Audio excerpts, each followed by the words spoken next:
नमस्ते और स्वागत है। कभी ऐसा लगता है कि पूरा दिन निकल गया, मतलब बहुत व्यस्त रहे, भागदौड़ की, पर शाम को देखो तो लगता है यार कुछ किया ही नहीं, बस बिजी थे, प्रोडक्टिव नहीं। हाँ, ये बहुत लोगों के साथ होता है। एक बहुत ही आम प्रॉब्लम है ये। और आज हम इसी पर बात करेंगे। जो हमारे पास स्रोत है उनके आधार पर हम कोशिश करेंगे समझने की समय प्रबंधन यानी कि टाइम मैनेजमेंट के कुछ सबसे कारगर सिद्धांत और तरीके। सही। लक्ष्य सिर्फ थ्योरी नहीं है, बल्कि वो प्रैक्टिकल चीजें जानना है जो रोज की जिंदगी में काम आए, चाहे कोई स्टूडेंट हो, प्रोफेशनल हो, कोई भी। बिल्कुल। तो फिर चलिए शुरू करते हैं और देखते हैं ये स्रोत क्या कहते हैं। सबसे पहली, सबसे बुनियादी बात, समय की कीमत। हाँ, स्रोत इस पर बहुत जोर देते हैं कि ये हमारा सबसे कीमती और लिमिटेड रिसोर्स है। पैसा चला गया वापस आ सकता है, सेहत बिगड़ी सुधर सकती है, पर वक्त गया तो गया, कभी वापस नहीं। एग्जैक्टली। इसको ऐसे सोचिए ना, हर सुबह हमारे अकाउंट में 86,400 सेकंड्स क्रेडिट होते हैं। दिन खत्म, अकाउंट जीरो। हाँ। अगले दिन फिर से। हाँ। कोई बैलेंस फॉरवर्ड नहीं होता। हाँ। तो हर सेकंड को बहुत सोच समझकर खर्च करना है। सही बात है। और दुनिया के सबसे कामयाब लोगों के पास भी दिन में 24 ही घंटे हैं। बिल्कुल। फर्क सिर्फ ये है कि वो उन घंटों का इस्तेमाल कैसे करते हैं। और यहीं पर मुझे लगता है वो 80-20 नियम आता है, परेटो सिद्धांत जिसे कहते हैं। हाँ, परेटो प्रिंसिपल, प्रोडक्टिविटी का गोल्डन रूल कह सकते हैं इसे, कि हमारे लगभग 80% जो रिजल्ट्स हैं वो सिर्फ हमारे 20% कामों या एफर्ट से आते हैं। सुनने में तो बड़ा आसान लगता है, पर इसमें असली मुश्किल क्या है? असली मुश्किल है उन 20% कामों को पहचानना, और फिर उससे भी बड़ी मुश्किल है बाकी 80% काम जो सिर्फ हमें बिजी रखते हैं पर रिजल्ट नहीं देते, उन्हें नो कहने की हिम्मत करना। क्योंकि वो अक्सर आसान लगते हैं या ज्यादा अर्जेंट लगते हैं। बिल्कुल। और यहीं पर अर्जेंट और इम्पोर्टेंट का फर्क समझना जरूरी हो जाता है। आइजनहावर मैट्रिक्स इसी में मदद करता है। हाँ, वो अर्जेंट बनाम इम्पोर्टेंट वाला, वो 4 बॉक्स वाला मैट्रिक्स है ना? हाँ, वही। ये कामों को 4 कैटेगरी में बांटता है। पहला, अर्जेंट और इम्पोर्टेंट। इन्हें तो तुरंत करना है, जैसे कोई डेडलाइन है, इमरजेंसी है। ओके। दूसरा, इम्पोर्टेंट पर अर्जेंट नहीं। ये है असली ग्रोथ वाले काम, जैसे एक्सरसाइज, प्लानिंग, कोई नई स्किल सीखना। इन्हें हमें शेड्यूल करना होता है। यहीं पर ज्यादातर लोग चूक जाते हैं। सही कहा। तीसरा है अर्जेंट पर इम्पोर्टेंट नहीं। ये अक्सर दूसरों के इंटरप्शंस होते हैं, गैर जरूरी मीटिंग्स।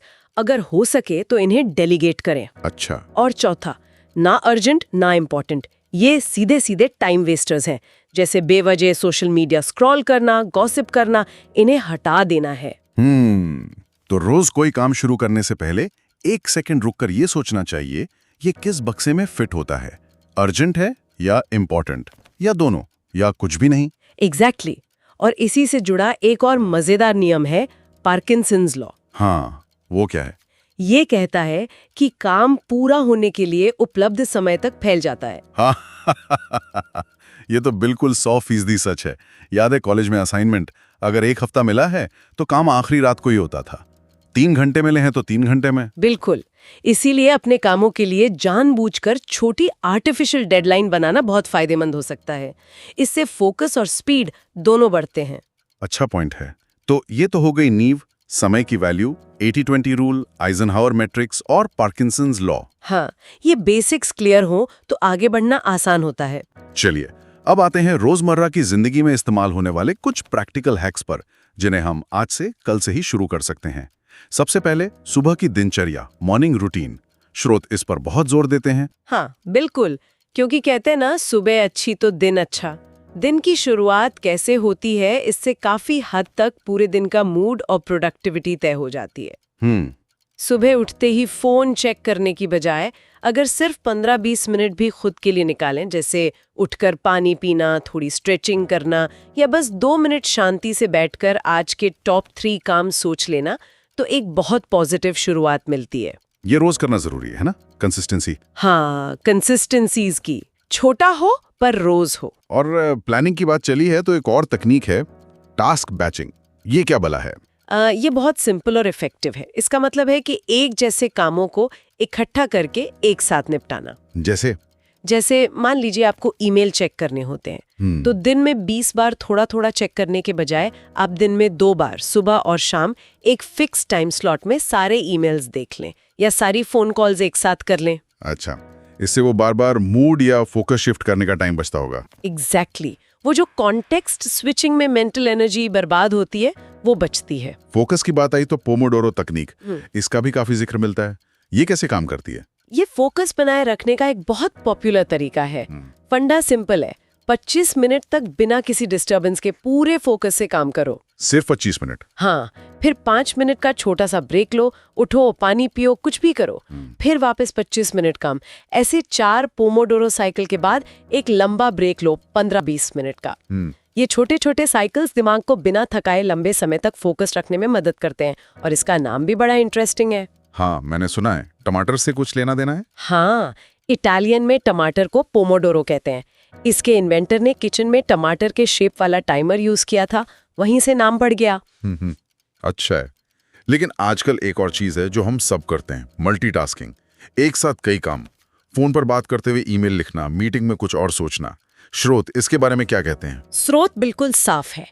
मल्टीटास्किंग एक मिथ है, धोखा है। असल में हमारा दिमाग एक काम से दूसरे पर तेजी से स्विच कर रहा होता है, जिसे टास्क स्विचिंग कहते हैं।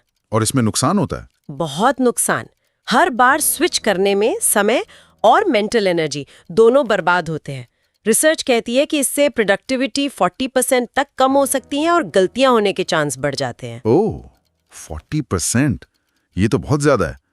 तो बेहतर है एक बार में एक ही काम पर फोकस करें। बिल्कुल, खासकर जब कोई जरूरी या मुश्किल काम कर रहे हो, सिंगल टास्किंग ही असली रास्ता है। ठीक है, एक और शब्द है जो बार बार सुनने में आता है, टाइम बॉक्सिंग। ये हमारी नॉर्मल टू डू लिस्ट से कैसे अलग है? देखिए, टू डू लिस्ट में हम लिखते हैं कि क्या करना है, पर अक्सर ये नहीं लिखते कि कब करना है। हाँ, वो तो है। लिस्ट लंबी होती जाती है, काम नहीं निपटते। टाइम बॉक्सिंग इसी का इलाज है। इसमें आप हर जरूरी काम के लिए, जैसे आप मीटिंग के लिए करते हैं, वैसे ही अपने कैलेंडर में एक फिक्स्ड टाइम स्लॉट बुक कर देते हैं। अच्छा, मतलब कैलेंडर सिर्फ मीटिंग्स के लिए नहीं, अपने कामों के लिए भी? हाँ, जैसे सुबह 9 से 10 मुझे ये रिपोर्ट लिखनी है, तो वो कैलेंडर में ब्लॉक कर दिया। इससे उस काम के टलने के चांस कम हो जाते हैं। कहते हैं एलॉन मस्क जैसे लोग भी अपने दिन को 5-5 मिनट की स्लॉट में प्लान करते हैं। बाप रे, 5 मिनट। खैर, एक और बहुत छोटा सा नियम है, 2 मिनट रूल। हाँ, ये मेरा पर्सनल फेवरेट है। बहुत सिंपल पर बहुत पावरफुल। बताइए। नियम यह है कि अगर कोई काम ऐसा है जिसे करने में 2 मिनट या उससे कम लगेंगे, तो उसे टालो मत, तुरंत कर डालो। जैसे किसी ईमेल का छोटा सा जवाब देना है, कोई फाइल सही जगह रखनी है, बिस्तर ठीक करना है, किसी को कॉल करने का रिमाइंडर लगाना है। ये छोटे छोटे काम अगर टालते जाओ तो दिमाग में बोझ बन जाते हैं। इन्हें तुरंत निपटाने से मेंटल क्लैटर कम होता है, दिमाग फ्री रहता है। वाह, ये तो सच में आसान और असरदार लग रहा है। ये सारे तरीके तो समय बचाने और फोकस बढ़ाने के हो गए, लेकिन स्रोत एक और बहुत जरूरी बात कहते हैं, एनर्जी मैनेजमेंट। हाँ, ये बहुत क्रिटिकल है।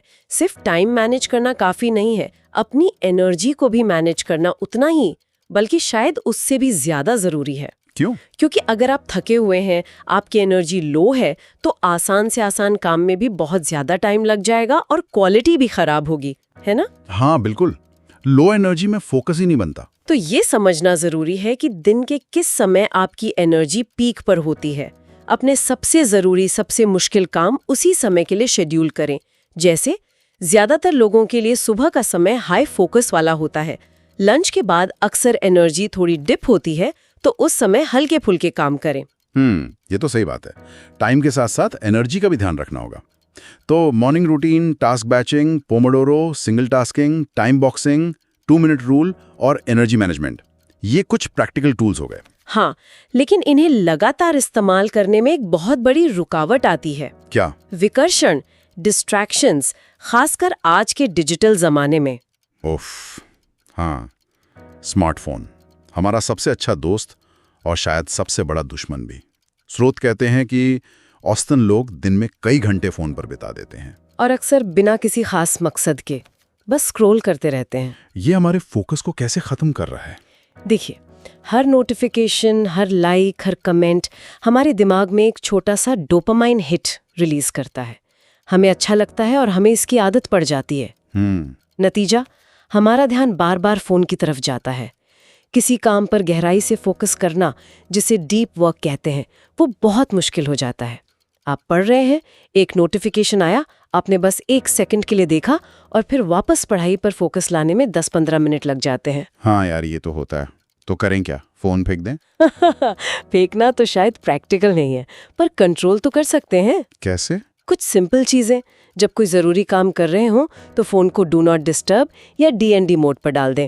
एप्स के लिए स्क्रीन टाइम लिमिट सेट करें। आजकल फोन में ये फीचर होता है। हाँ, होता है। और सबसे असरदार तरीका, काम करते समय फोन को अपनी नजरों से दूर रखें, हो सके तो दूसरे कमरे में। Out of site, out of mind, ये सच में काम करता है। अच्छा आइडिया है। और सोशल मीडिया का क्या?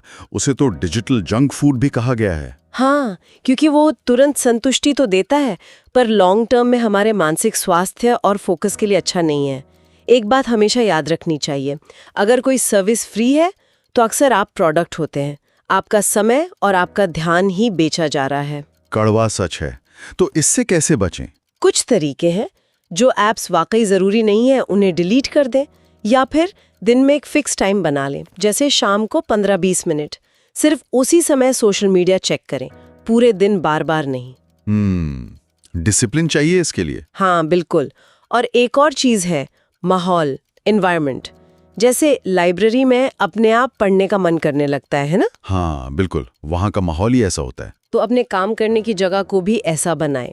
उसे साफ सुथरा रखें, सिर्फ ज़रूरी चीज़ें डेस्क पर हों। कोशिश करें कि जिस जगह काम करते हैं वहाँ आराम ना करें, और जहाँ आराम करते वहाँ काम ना लेकर बैठें। जैसे बिस्तर पर लैपटॉप लेकर काम करना अच्छी आदत नहीं है। सही बात है। दिमाग को क्लियर सिग्नल मिलना चाहिए कि ये काम करने की जगह है। हाँ, ये सब तो हुए विकर्षणों को कम करने के तरीके। अब आते हैं उस कॉन्सेप्ट पर जिसका मैंने अभी जिक्र किया, डीप वर्क। हाँ, डीप वर्क। कैल न्यूपोर्ट का कॉन्सेप्ट है शायद ये। जी हाँ, डीप वर्क का मतलब है बिना किसी भटकाव के, पूरी एकाग्रता के साथ किसी मुश्किल, कॉग्निटिवली डिमांडिंग काम पर फोकस करना। ओके। ये वो स्टेट है जहां आप असल में कुछ नया सीखते हैं, मुश्किल प्रॉब्लम सॉल्व करते हैं या हाई क्वालिटी क्रिएटिव काम करते हैं। आजकल की इस डिस्ट्रैक्शन से भरी दुनिया में डीप वर्क करने की क्षमता एक सुपर पावर की तरह है। तो इस सुपर पावर को हासिल कैसे करें? डीप वर्क मोड में जाएं कैसे? इसके लिए थोड़ी प्लानिंग और तैयारी लगती है। सबसे पहले एक निश्चित समय ब्लॉक करें अपने कैलेंडर में, जैसे सुबह 9 से 11 मैं सिर्फ इसी प्रोजेक्ट पर डीप वर्क करूंगा। ठीक है। फिर उस दौरान सारे नोटिफिकेशंस बंद करें, फोन साइलेंट, ईमेल बंद, सोशल मीडिया बंद। अपने काम का एक स्पष्ट लक्ष्य तय करें कि इन 2 घंटों में क्या हासिल करना है। जरूरत की सारी चीजें, पानी, नोट्स वगैरह पहले से अपने पास रख लें ताकि बीच में उठना न पड़े। और चाहें तो एक छोटा सा रिचुअल बना लें, जैसे काम शुरू करने से पहले डीप ब्रीदिंग करना या एक खास तरह की चाय पीना। ये दिमाग को सिग्नल देता है कि अब फोकस का टाइम है। ये तो बढ़िया है। लेकिन एक और दुश्मन है जो बाहर से नहीं अंदर से आता है, प्रोक्रेस्टिनेशन, टालमटोल। हाँ, सबसे बड़ा दुश्मन। जब कोई काम बोरिंग लगता है या मुश्किल लगता है या परफेक्ट करने का प्रेशर होता है तो हम उसे टालते रहते हैं। इसका क्या इलाज है? एक बहुत ही असरदार तरीका है 5 मिनट रूल या 2 मिनट रूल का एक वेरिएशन। बस खुद से ये कहिए कि मैं इस काम को सिर्फ 5 मिनट के लिए करूंगा। सिर्फ 5 मिनट? हाँ, अक्सर सबसे मुश्किल होता है शुरू करना। एक बार आपने शुरू कर दिया, मोमेंटम बन जाता है, तो फिर उसे जारी रखना आसान हो जाता है। वो जो शुरुआत का इनर्शिया होता है ना, उसे तोड़ना होता है बस। कमाल है। ये ट्राई करना पड़ेगा। और खुद को मोटिवेटेड रखने के लिए रिवॉर्ड सिस्टम का भी जिक्र है। हाँ, हमारा दिमाग रिवॉर्ड्स पर बहुत अच्छा रिस्पॉन्ड करता है। तो जब आप कोई मुश्किल काम पूरा करें या अपना डीप वर्क सेशन खत्म करें तो खुद को एक छोटा सा रिवॉर्ड दें। जैसे? कुछ भी जो आपको पसंद हो। 5 मिनट का ब्रेक लेकर अपना पसंदीदा गाना सुनना, 1 कप अच्छी कॉफी पीना या बस थोड़ी देर बैल्कनी में खड़े होना। इससे दिमाग को एक पॉजिटिव फीडबैक मिलता है और वो उस मुश्किल काम को दोबारा करने के लिए तैयार होता है। अच्छा, तो विकर्षणों को मैनेज करना, माहौल बनाना, डीप वर्क प्रैक्टिस करना, टालम टोल से लड़ना और खुद को रिवॉर्ड देना, ये सब फोकस और प्रोडक्टिविटी बढ़ाने के तरीके हैं। बिल्कुल। और अब हम आते हैं सबसे अहम हिस्से पर। इन सब अच्छी आदतों, इन हैक्स को एक टिकाऊ सिस्टम में कैसे बदलें? हाँ, क्योंकि टिप्स और ट्रिक्स तो आते जाते रहते हैं, पर असली बदलाव तो सिस्टम बनाने से ही आता है ना। एक ऐसा सिस्टम जो लगभग ऑटो पायलट पर चले। एग्जैक्टली। और इसमें सबसे पहला और मजबूत सिस्टम है टाइम ब्लॉकिंग सिस्टम। जिसे हमने पहले हैक की तरह देखा था, अब उसे एक सिस्टम की तरह अपनाना है। मतलब अपने पूरे हफ्ते को या कम से कम अपने वर्किंग आवर्स को पहले से ही टाइम ब्लॉक्स में बांट देना। आपका कैलेंडर ही आपका बॉस होना चाहिए।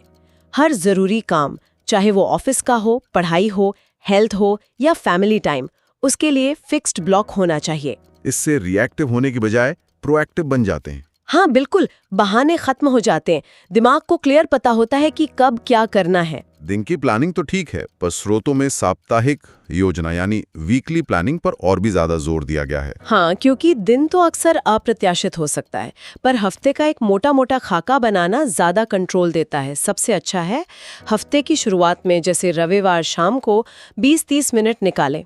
और उसमें क्या करें? 3 चीजें। एक, पिछले हफ्ते को रिव्यू करें। क्या अच्छा हुआ, क्या टारगेट मिस हुए, क्यों हुए। दूसरा, आने वाले हफ्ते की टॉप 3 या 5 प्राथमिकताएं तय करें। और तीसरा, उन प्राथमिकताओं के लिए अपने कैलेंडर में टाइम ब्लॉक करें। इससे पूरे हफ्ते को एक दिशा मिल जाती है। बिल्कुल। रैंडम कामों में उलझने की बजाय आप अपने जरूरी लक्ष्यों की तरफ बढ़ते हैं। रिफ्लेक्शन की बात हुई तो जर्नलिंग का भी सुझाव है। रोज रात को कुछ मिनट लिखना, ये कैसे मदद करता है? जर्नलिंग एक तरह से अपने साथ मीटिंग करने जैसा है। अपने विचारों को, अपनी लर्निंग्स को, अपनी फ्रस्ट्रेशंस को कागज पर उतारना। क्या लिखना चाहिए? कुछ सिंपल सवाल। आज क्या अच्छा हुआ? आज मैंने क्या सीखा? आज कहाँ समय या एनर्जी बर्बाद हुई? कल के लिए मेरा सबसे जरूरी काम क्या है? रोज सिर्फ 5 मिनट ऐसा करने से कमाल की क्लैरिटी मिलती है। आप अपने पैटर्न्स पहचानने लगते हैं। ये तो बहुत पावरफुल लग रहा है। और नई आदतें बनाने के लिए एक और कॉन्सेप्ट है, हैबिट स्टैकिंग। हाँ, ये जेम्स क्लियर की एटॉमिक हैबिट्स से काफी पॉपुलर हुआ है। इसका फंडा है कि किसी नई आदत को अपनी किसी पुरानी जमी हुई आदत के साथ जोड़ दो। उदाहरण? जैसे मान लीजिए आप रोज सुबह ब्रश करते हैं, ये आपकी जमी हुई आदत है। तो आप तय कर सकते हैं, ब्रश करने के तुरंत बाद मैं 1 ग्लास पानी पीऊंगा।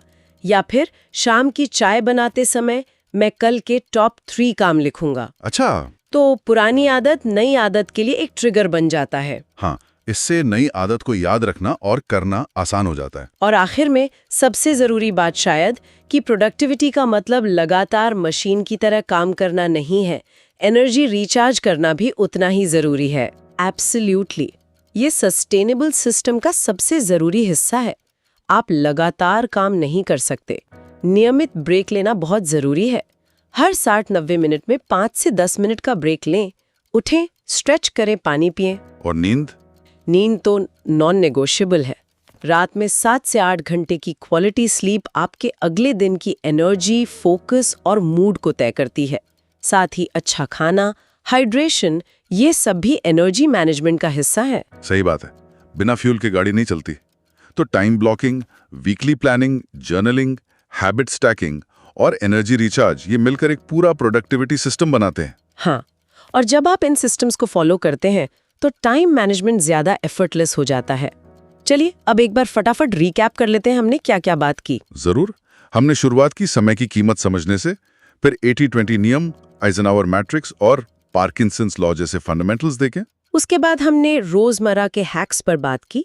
Morning routine, task batching, pomodoro तकनीक, मल्टीटास्किंग से बचने की सलाह, टाइम बॉक्सिंग, 2 मिनट रूल और एनर्जी मैनेजमेंट का महत्व। फिर हमने विकर्षणों से निपटने पर फोकस किया। Digital distraction, social media detox, अपना माहौल सुधारना, डीप वर्क की प्रैक्टिस करना, टालमटोल को हराना और रिवॉर्ड सिस्टम बनाना। और आखिर में हमने इन सब को एक साथ लाने वाले लॉन्ग टर्म सिस्टम्स की बात की। टाइम ब्लॉकिंग, वीकली रिव्यू और प्लानिंग, जर्नलिंग, हैबिट स्टैकिंग और सबसे जरूरी एनर्जी रिचार्ज रिचुअल्स। वाह, काफी कुछ कवर कर लिया हमने। हाँ, और याद रखने वाली बात यह है कि प्रोडक्टिविटी का मतलब ज्यादा काम करना नहीं है, बल्कि सही काम करना है। वो काम जो आपके लक्ष्यों के लिए सबसे ज्यादा मायने रखते हैं। ये छोटे छोटे कदम जब लगातार उठाए जाते हैं तो बड़े नतीजे लाते हैं। बिल्कुल सही कहा। तो श्रोताओं के लिए हम एक सवाल छोड़ जाते हैं, जैसा आपने कहा। हाँ। आज की इस पूरी चर्चा से वो कौन सी एक चीज, सिर्फ एक, जो आपको लगता है कि आप तुरंत आज या कल से अपनी जिंदगी में लागू कर सकते हैं? वो कौन सा एक बदलाव है जो आपको लगता है आपके लिए सबसे बड़ा पॉजिटिव फर्क ला सकता है? इस पर जरूर सोचिएगा, क्योंकि जानना एक बात है और करना बिल्कुल दूसरी। सही। तो इस गहरी चर्चा में हमारे साथ रहने के लिए आप सबका बहुत बहुत धन्यवाद। उम्मीद है ये जानकारी आपके काम आएगी। हाँ, और कोशिश कीजिएगा कि इनमें से कम एक चीज को आप अमल में लाएं। छोटे से शुरुआत करें। धन्यवाद। और अगर आपको ये विश्लेषण और ये बातचीत पसंद आई हो तो हमें फॉलो करना ना भूलें। हम आगे भी इसी तरह अलग अलग विषयों पर स्रोतों के आधार पर गहरी जानकारी लेकर आते रहेंगे। अगली बार तक अपना ध्यान रखें और अपने समय का सबसे अच्छा उपयोग करें। अलविदा। अलविदा।